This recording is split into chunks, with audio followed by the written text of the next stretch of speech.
capítulo 43. Isaías, capítulo 43.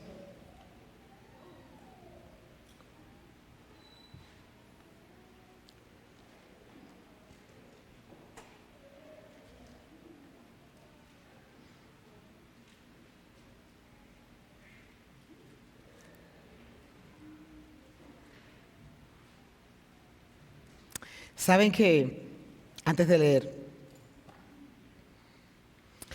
hay un sentimiento que lo experimentamos todos nosotros. Y usualmente cuando el Señor le da una palabra a alguien para predicarla, pone en el corazón de la persona que va a exponer el tema, porque si nosotros no entendemos lo que estamos diciendo aquí, ni vamos a hablar con pasión ni con convicción. Entonces, quiero desarrollar el día de hoy un tema que yo sé que todos vamos a estar involucrados con ello.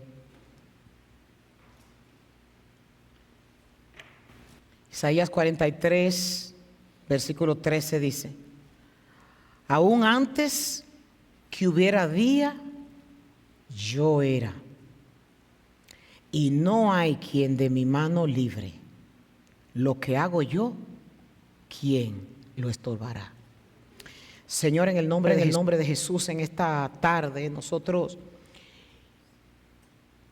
queremos honrarte con nuestros pensamientos, con nuestra atención a tu palabra. Y queremos que tú nos devuelvas, no porque no lo merezcamos, sino acudiendo a tu misericordia, con entendimiento de ella. Te pedimos que abras nuestros ojos, Señor, en medio de este mundo lleno de ceguera. Que tu Espíritu Santo, que ha sido prometido, esté aquí ministrando, así como lo hiciste con Elías en medio de la quietud. Ayúdanos, Señor, a avanzar un paso en nuestra fe. Ayúdanos y ábrenos el corazón para conocerte más. Si decimos que te conocemos, en la medida en que cada uno de nosotros te conoce, abre un poco más el entendimiento hoy. Porque te lo pedimos en el nombre de Jesús. Amén y amén.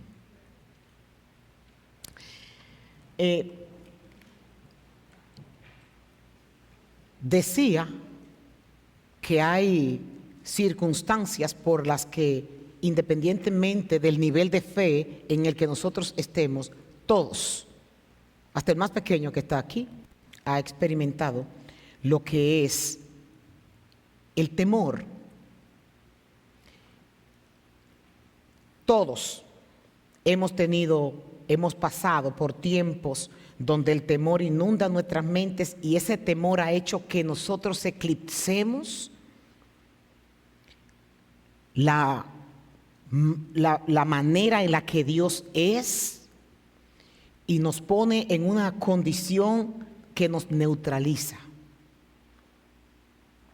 El temor nos da por distintas circunstancias o llega a nuestras vidas por distintas circunstancias.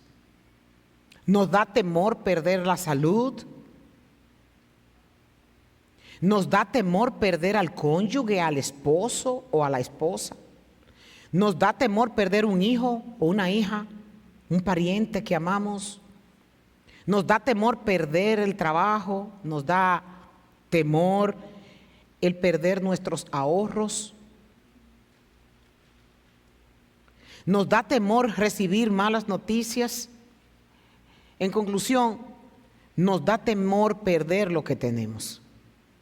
Y ahora es posible que usted no esté pasando por eso porque se siente seguro de lo que tiene, pero cuando llega el momento de la angustia, es cuando se despierta lo que realmente hay en el corazón del hombre. ¿Por qué quiero usar el temor para introducir esta predicación? Pues porque el temor es una de las emociones más fuertes que el hombre puede experimentar y esas emociones nos hacen eclipsar totalmente a Dios. Ese es el enemigo número uno que tenemos, no obstante a saber todo lo que Dios es. Y quise utilizar a David como uno de los hombres de la Biblia que pudiéramos decir que tuvo una trayectoria más extensa para tener temores. Porque la Biblia nos habla de que fue perseguido, más que todo personaje bíblico. Y su problema no era enfermedad, su problema no era económico.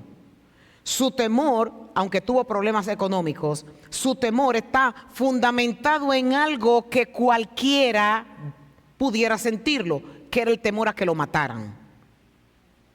David fue perseguido y este suceso no duró 6 meses, como las crisis de nosotros que duran 2 meses, 3 meses, 1 año. Esta condición en la que David vivió duró aproximadamente 15 años de ser perseguido por un hombre con poder, con un ejército a su cargo, con todo el derecho de mandar a matarlo.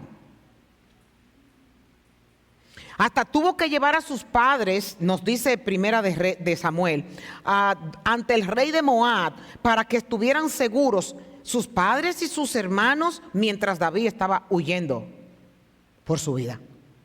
Fue un periodo bastante largo. Y nosotros nos preguntamos, 15 años. Pero ¿por qué? Son muchos. ¿Por qué Dios lo permitió que se extendiera tanto esto?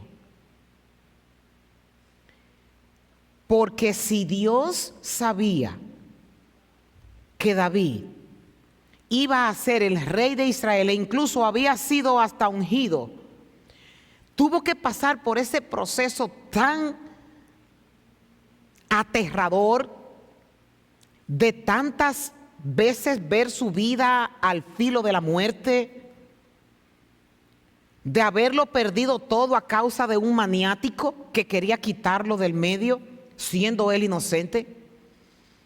Y esas son algunas de las preguntas que nosotros pudiéramos hacernos. ¿Por qué? Si la finalidad de Dios era llevarlo a él a convertirse en rey de Israel, ¿por qué 15 años sufriendo y padeciendo tanto?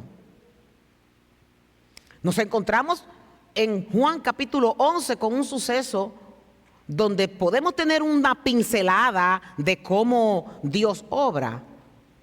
En Juan, en el capítulo 11, nosotros nos encontramos con Jesús, que lo llaman para resucitar a Lázaro. Y cuando Jesús está enfrente, Jesús sabía que iba a resucitar a Lázaro. E incluso días antes, cuando Jesús estaba cerca de Cesarea Marítima, o Cesarea de Filipos, perdón, Cristo les dice a los apóstoles que no iba a regresar sino hasta más tarde. Y cuando Cristo toma la decisión y se decide a ir, le dice a los discípulos: nuestro hermano Lázaro duerme.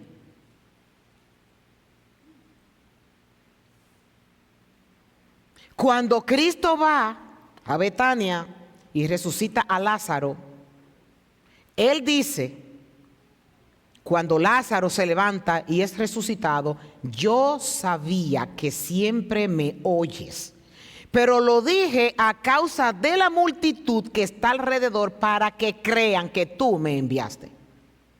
Hay cosas que tienen que pasar en la vida de nosotros para Dios manifestarse. Yo no voy a hablar de David el día de hoy. Yo de quien voy a hablar es de Dios y su soberanía.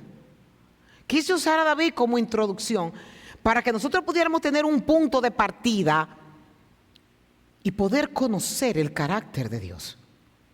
Esto es una cosa impresionante, cómo a veces Dios manda a que hagamos algo y nosotros estamos completamente convencidos de que Dios nos dijo que lo hiciéramos. Y vemos que todos los obstáculos del mundo se levantan. Cosas que nosotros queremos y vemos que hemos pasado todo el trabajo del mundo para que eso se lleve a cabo. Cosas que perdemos Cuando Él nos ha prometido que nos va a dar algo, entonces lo que tenemos seguro, que creemos que esto es lo que va a funcionar para que se lleve a cabo lo que Él quiere, se desborona de hoy para mañana. Pero ¿y entonces cuándo?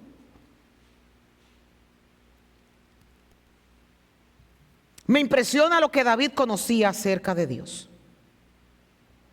Y Dios quería que pasara ese tiempo, porque ese era el tiempo necesario para Dios revelársele al corazón a David de quién él era. Porque nosotros tenemos todos estos salmos, tenemos todas las hazañas que sucedieron en Primera de Samuel y en Segunda de Samuel. Pero fue un proceso en donde Dios tuvo que tenerlo para mostrarle a David en cada una de sus circunstancias que era él quien salía a rescatarlo. Y uno de los episodios más tristes que David vivió fue cuando ya él le dijo a Jonatán: mañana yo no voy a amanecer vivo. Y David está en un lugar, en una cueva, la cueva de Adulán, donde Saúl está cerca para matarlo. Y él escribe estas palabras en el Salmo 57, en el verso 1. Yo me voy a esconder, yo la uso mucho. Yo me voy a esconder debajo de tus alas hasta que pase el peligro. ¿Sabe qué significa eso? Fe. Significa que él conocía que debajo de las alas de Dios, pasara lo que pasara, él iba a estar seguro. Es el momento, yo siempre pongo este ejemplo para mí. Es el ejemplo cuando un hijo pequeño se siente que está abordado por peligro y ese niño va corriendo a ponerse en el regazo del padre o de la madre buscando. Cuando un niño se cae, ¿qué es lo primero que hace? Puede venir un particular a querer levantarlo y abrazarlo. No, no, no. El niño anda buscando la mirada de su padre, la mirada de su madre, para ir corriendo a buscar esa protección que él sabe que es ilimitada, que lo va a consolar, que le va a dar seguridad, que le va a dar ese abrazo y va a escuchar esa palabra que diga: no te preocupes, no te preocupes. Y comienza a hacer un sinnúmero de artimañas que los padres hacemos para tranquilizar el corazón de un niño que está angustiado por algo que le ha pasado. El salmista está hablando de esto. Yo me voy a cobijar bajo tus alas hasta que pase el peligro. Y en el verso 3 él dice, oiga, él está en medio del peligro. Y él dice, él mandará ayuda para mi rescate. Y en el Salmo 13, en el verso 3 dice, mas tú, Jehová, eres escudo alrededor de mí, mi gloria, y el que levanta mi cabeza. Cuando estamos en vergüenza, cuando hemos sido humillados, cuando estamos impotentes y nuestro enemigo ha tenido más poder que nosotros y nosotros nos sentimos que no hay lugar, el salmista dice que en medio de esa condición, Él levanta nuestra cabeza. Nuestras crisis de fe vienen exactamente para Dios revelarse a nosotros. Usted está pasando por una situación difícil, usted está pasando por medio de una crisis. Hay una condición que solamente Dios la puede resolver. Bueno, empezó bien creyendo que Él lo puede hacer, porque Él lo puede hacer. Su interés en medio de nuestras crisis es siempre que nosotros lo conozcamos. Nunca podemos quitar la mirada como lo hizo Pedro. Tenemos que tener nuestro enfoque, nuestra mirada de que sus promesas han dicho que estará con nosotros todos los días de nuestras vidas hasta el fin. Que Él es el que pelea nuestra batalla, que Él es el que nos da la victoria, que Él es el que venga a nuestros enemigos, que Él es el que provee, como decíamos, que Él es el que sana nuestras enfermedades, que Él es el que nos da fuerza cuando no la tenemos. Tenemos que repetirnos una y mil veces que Él es el que hace eso. Cuando nosotros abrimos la Biblia y lo escuchamos a Él hablar, por más difícil que sean nuestras pruebas, algo pasa. Algo pasa. Un comentario que hizo John Piper hablando de esto. Él dice, a veces nosotros necesitamos sumergir nuestras mentes en el océano de la soberanía de Dios. A veces necesitamos que Dios nos recuerde que no hay límites para su autoridad. Necesitamos las propias palabras de Dios porque ellas son las que tienen un poder inusual para calmar nuestros nervios, estabilizarnos y hacernos sabios y valientes.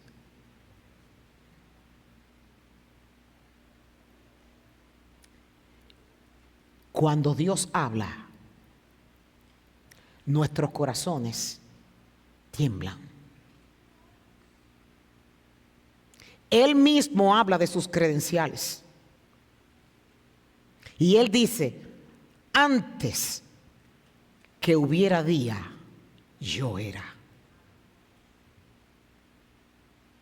Uno de los maravillosos atributos de Dios, su eternidad. Cuando Dios se encuentra con Moisés en el desierto, que lo envía al pueblo de Israel a Egipto, Moisés le pregunta, si yo voy a los israelitas y les digo, el Dios de sus antepasados me ha enviado a ustedes, ellos me preguntarán, ¿y cuál es el nombre de ese Dios? Entonces, ¿qué yo le voy a responder? Y Dios le contestó a Moisés, yo soy el que soy. Dile esto al pueblo de Israel, yo soy, me ha enviado a ustedes. Esa palabra yo soy es un ser eternamente. Está al principio y al final de todo lo creado. Indica que Él es el mismo en el pasado, en el presente y en el futuro. Y que el yo soy significa mi presencia está continua.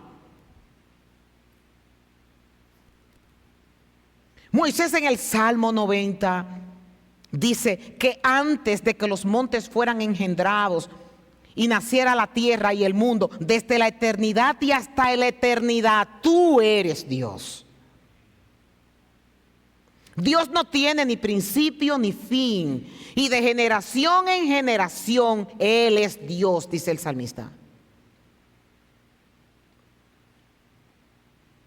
Él sigue diciendo en el verso que estamos estudiando, no hay quien de mi mano libre. En la versión de Reina Valera de 1569 dice, no hay quien de mi mano se escape.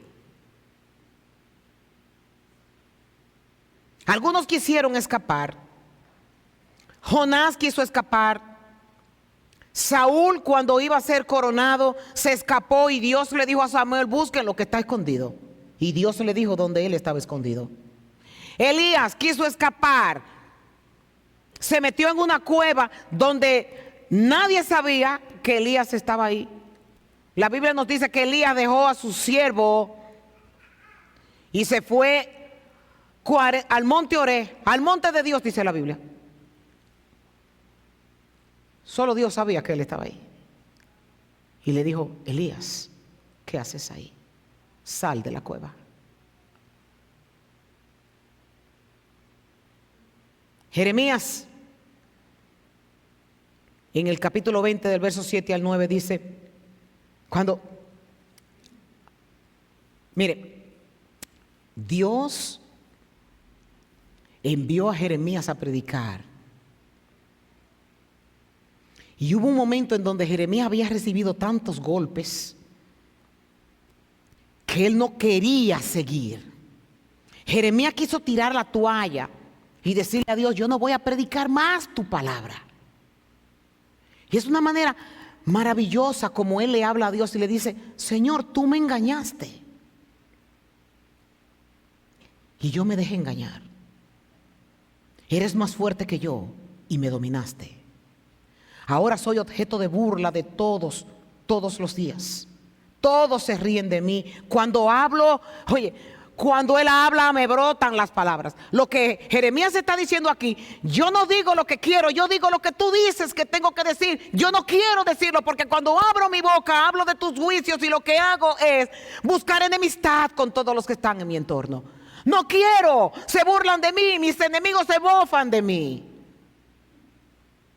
Y él sigue diciendo, cuando hablo me brotan las palabras, grito, violencia, destrucción. Así que estos mensajes del Señor me han convertido en objeto de burla. Sin embargo, si digo que nunca mencionaré el nombre del Señor o que nunca más hablaré de su nombre, su palabra arde en mi corazón como fuego. Es como fuego en mis huesos. Estoy agotado tratando de contenerla, pero no puedo hacerlo. Dios nos dice con esto, no lo que tú quieras, Jeremías, es que yo soy el que soy. Tú dirás mi mensaje aún tú tengas tu boca cerrada, porque yo soy el que soy. Lo que yo hago, ¿quién lo estorbará? En Isaías, en el capítulo 14, en el verso 24, el Señor de los ejércitos celestiales hizo este juramento. Sucederá tal como yo lo tengo planeado. Será tal como lo he decidido. Verso 27, si el Señor de los ejércitos lo ha determinado, ¿quién puede frustrarlo?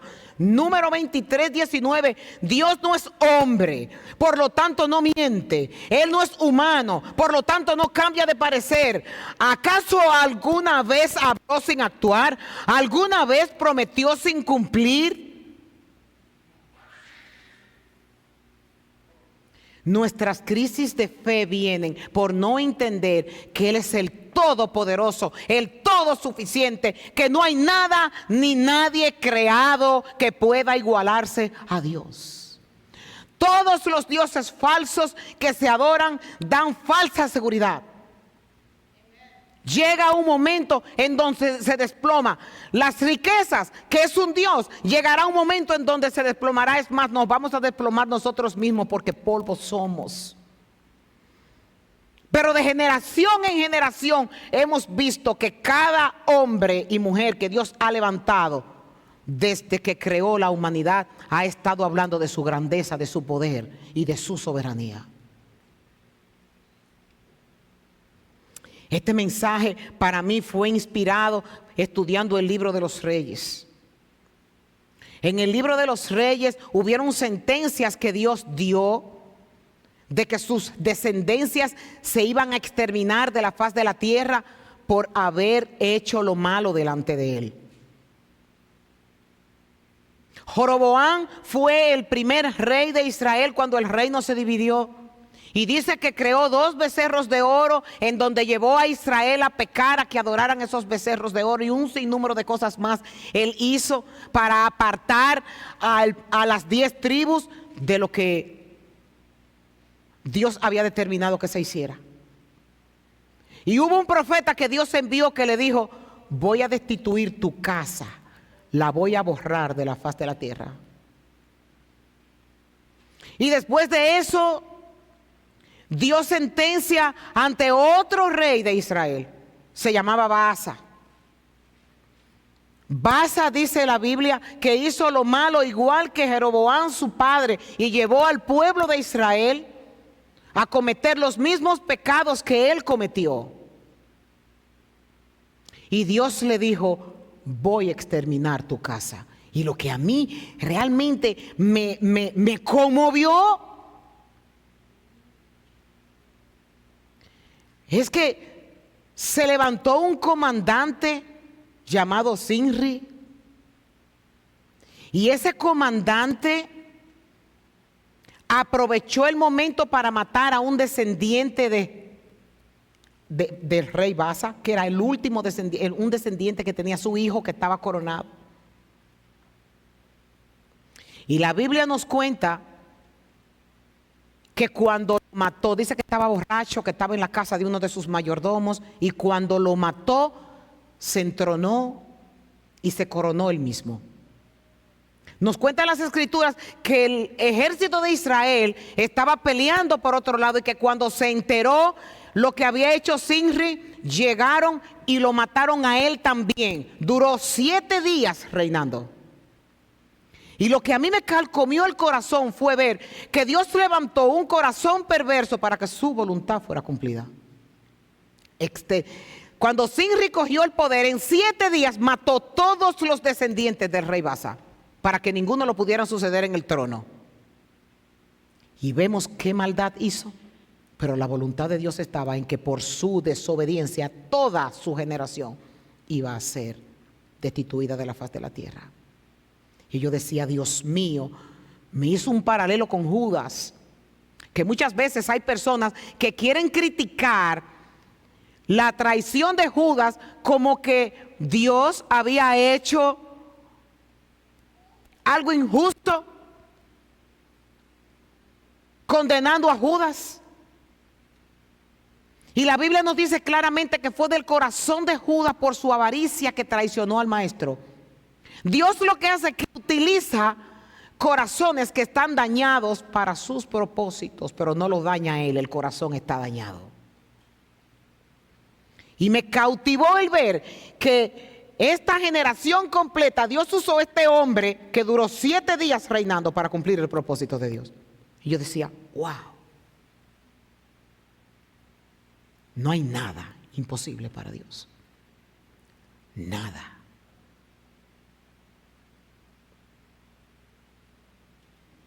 Sus planes nadie los va a estorbar. Y quiero ilustrar esto. Pudiéramos ilustrarlo con muchas cosas, pero lo quiero ilustrar con Balaán. Balaán era un profeta malvado, un profeta avaro, que le propusieron que fuera a maldecir a Israel y que le iban a pagar fuertes sumas de dinero si maldecía al pueblo de Israel cuando estaban tendidos en el desierto, iban camino a la tierra prometida. El rey de Moab. Y en Números capítulo 22, en el verso 38, Balaán le dice al rey de Moab, no puedo decir nada que Dios no me ordene decir. Tenía poder para maldecir. Sin embargo, no lo podía hacer porque Dios se lo estaba impidiendo. Y nos dice en el capítulo 23, en el verso 20, yo he recibido la orden de bendecir y la bendición de Dios no puede ser revocada. No puede ser revocada. Nuestras crisis de fe vienen porque no creemos que esto sea verdad. Y dudamos. Cuando entramos en situaciones difíciles creemos que Dios está dormido o que está ocupado con el vecino o que se olvidó de nosotros o que está atendiendo otras cosas que son más importantes, que está en Irán, que se están tirando, se están matando por allá. Cuando cada hormiga, cada insecto insignificante tiene un mandato de Dios que tienen que obedecer.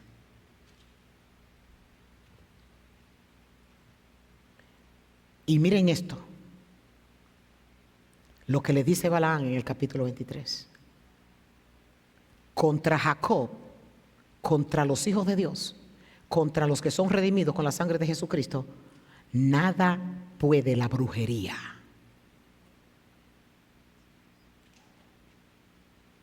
Los que tienen el sello, las brujerías no le caen. Contra Jacob nada pueden las brujerías. Contra Israel nada valen las artes mágicas. ¿Usted sabe lo que es eso? Me encontré ahora en mi viaje a Honduras en medio de las montañas. Y yo iba caminando paralelo a ellos, a un señor ya de más de 60 con su esposa, y van caminando. Y me dice él que la esposa ha estado enferma. Y yo le digo que si ya fueron al médico. Y dice que sí, pero eso fue un mal que le echaron, me dijo. Gente de la iglesia. Eso fue un mal que le echaron. Digo yo, ¿cómo usted lo sabe? Y dice, porque fuimos a consultar, ya usted sabe, como no encontramos respuestas con los médicos, tuvimos que ir a averiguar para ver qué era, porque ella no se sana. Y yo le dije, mire, quítese de su mente que los hijos del Señor le puede hacer algo a las brujerías.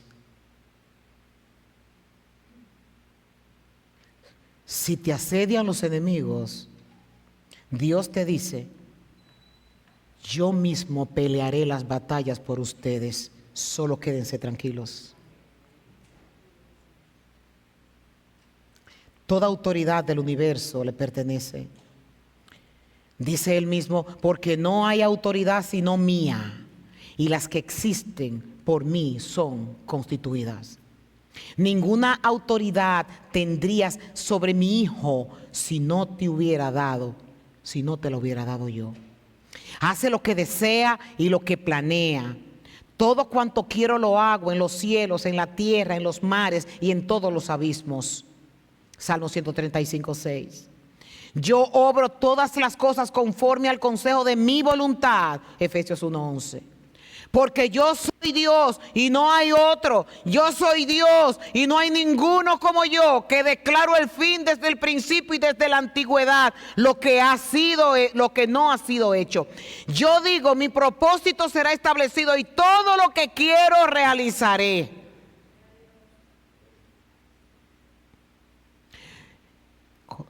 Esto es grandioso, señores. Esto es para nosotros sentirnos que estamos en victoria todo el tiempo. Esto es para decirle a lo que nos asedia, a lo que nos amenaza, a los temores, a las enfermedades, a todo, a las crisis económicas, que el negocio no esté bien, que hay problemas en la casa. Decir, todo lo puedo en Jesucristo que me fortalece. Él es más poderoso. No hay nada que tenga el poder que Él tiene. Está en todas partes. Ha provocado cosas para que de las mismas bocas de los hombres le den su nombre. El Dios que ve, el Dios que provee, el Dios que sana, el Dios que salva, el Dios que rescata, el Dios todopoderoso, el Dios omnisciente, el Dios que está en todas partes, el Dios que escucha todo. El Dios que tiene poder y que no hay nada ni nadie que se levante en contra de Él. ¿Cómo podemos estar cabizbajos si le servimos al Dios omnipotente y todopoderoso? Y comparte su autoridad con su Hijo. Toda autoridad le he dado a mi Hijo en el cielo y en la tierra. Amo a mi Hijo y he entregado todas las cosas en sus manos. Por cuanto le he dado autoridad a mi Hijo sobre todo ser humano. Resucité a mi Hijo de entre los muertos, lo senté a mi diestra en los lugares celestiales, por encima de todo principado, autoridad, poder, dominio, todo lo sometí bajo sus pies. ¿Por qué ha de temer manada pequeña? Si yo soy el todo suficiente, que te conozco desde que te formé en el vientre de tu madre, que tengo propósitos contigo y los terminaré porque mis planes no lo estorbará nadie. Necesitamos que Él mismo nos recuerde que nunca es impotente, nunca está frustrado, nunca está en pérdida. Necesitamos que Él nos asegure que Él reina sobre cada nación, sobre cada pueblo, sobre cada lengua, sobre cada tribu, sobre cada jefe, sobre cada presidente, sobre cada rey, sobre cada primer ministro, sobre cada político, sobre grande, pequeño. Él domina sobre todo.